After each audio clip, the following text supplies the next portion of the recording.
ئەمڕۆ لە ستافی تەندروستی چەمچماڵ هەڵسان بە وەرگرتنی بە ڤاکسینی دژ بە کۆڤید-19 کە من خۆم وەکو بەرپرسی تەندروستی چەمچماڵ بە ئەرچی سەرشانی خۆم بزانی یەکەم کەس بم ئەو ڤاکسینە وەرگرم بۆی ئەگەر خوا نەخواستە هەر هاویشتێکی خراپی هەبوو ژیانی من لە ژیانی هیچ کەسێک ئەم شارە زیاتر نییە.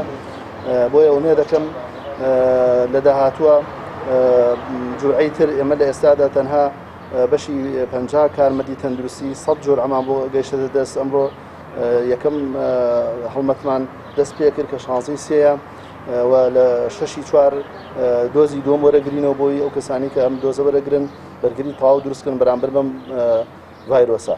ئومێد دەکەین لە داهاتوودا لەڕێی بەڕێوەبەراتی گشتی تەندروستی سلێمانیەوە وەزبەی تازەی ڤاکسین دژ بە کۆڤید-19 بگاتە دەست بەڕێوەبەراتی تەندروستی چەمچماڵ و بخێنە خزمەتی هاوڵاتیان. و ئێستا بارودۆخی ئێمە زۆر باشە خۆشبەختانە و ئێمە لە دوو نەخۆشخانە تەنها یەک نەخۆشخانە لە ئێستادا ماوە کە نەخۆشانی توشبوو بە کۆڤید-19 تیا داخڵەکەین و لەو نەخۆشخانەش تەنها 3 نەخۆشمانەیەوە لە ماوەی 40 ڕۆژی ڕابردووە یەک حاڵەتی مردنیان جانەدەزانمان نەبووە لەم شارێ.